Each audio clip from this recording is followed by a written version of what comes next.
Charlie and the Chocolate Factory.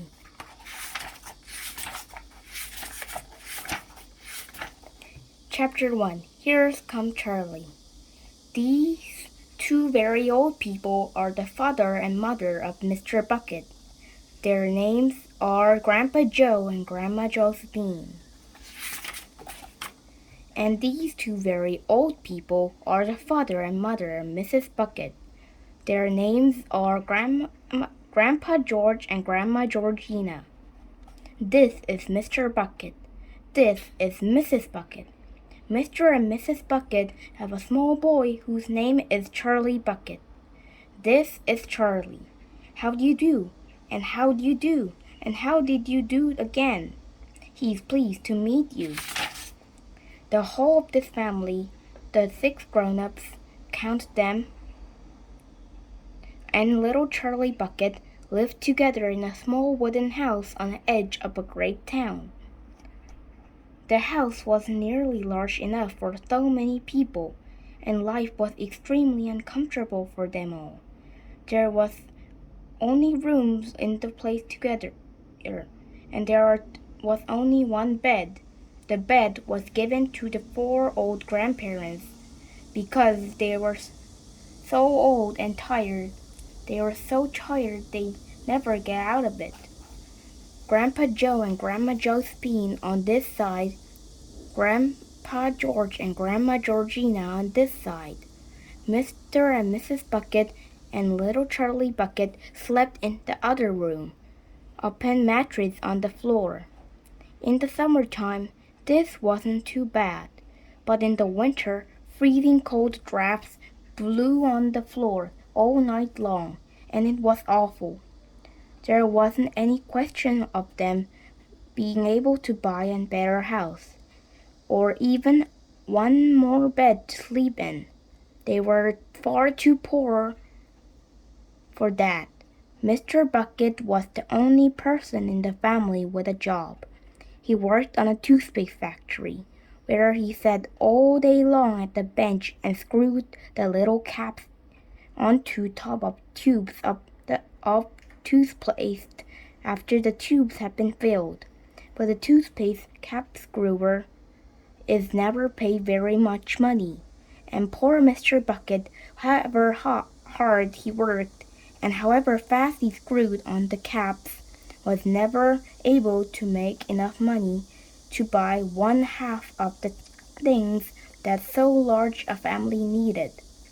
There wasn't even enough money to buy proper food for them all.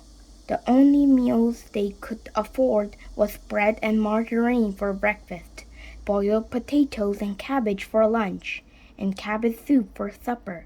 Sundays were a bit better. They all looked forward to Sunday because then, although they had exactly the same, everyone was allowed for a second helping. The Buckets, of course, didn't starve, but every one of them, the 2 old grandfathers, the 2 old grandmothers, Charlie father, Charlie mothers, and especially little Charlie himself, went about from morning till night with a horrible empty feeling in their tummies. Charlie felt it worst of all, and through his father and mother often went without their own share of lunch or supper, so that they could give it to him. It still wasn't nearly enough for a growing boy.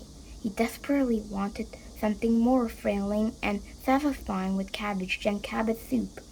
The one thing he longed for them than anything else was chocolate.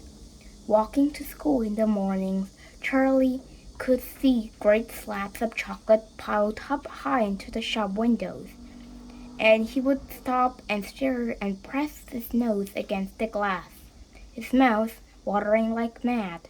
Many times a day, he would see other children taking creamy candy bars out of their pockets and munching them greedily, and that, of course, was pure torture. Only once a year, on his birthday, did Charlie Bucket ever get to taste a bit of chocolate.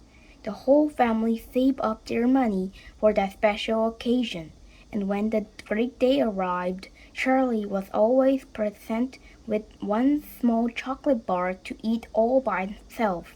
And each time he received it on those marvelous birthday mornings, he would place it carefully in a small wooden box that he owned, and treasure it as though it were a bar of solid gold.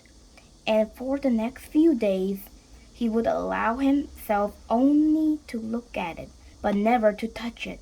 Then at last, when he could stand it no longer, he would peel back a tiny bit of paper wrapping at one corner to expose a tiny bit of chocolate, and then he would take a tiny nibble, just enough to allow the lovely sweet taste to spread out slowly over his tongue. The next day he would take another tiny nibble, and so on, and so on. And in this way Charlie would make his 10-cent candy bar of birthday chocolate last him for more than a month. But I haven't yet told you about the one awful thing that tortured little Charlie, the lover of chocolate, more than anything else. This thing for him was far, far worse than seeing slabs of chocolate in the shop windows or watching other children munching creamy candy bars right in front of him. It was the most terrible torturing thing you could imagine, and was this. In the town itself, actually within sight of the house which Charlie lived, there was an enormous chocolate factory. Just imagine that. And it wasn't simply an ordinary enormous chocolate factory either. It was the largest and most famous in the whole world. It was Wonka's factory, owned by a man called Mr. Willy Wonka, the greatest inventor and maker of chocolates that there have ever been. And what a marvelous place it was. It had huge iron gates leading into it, and a high wall surrounding it, and smoke belching from its chimneys, and strange whistling sounds coming from deep inside it. And outside the walls were half a mile round in every direction.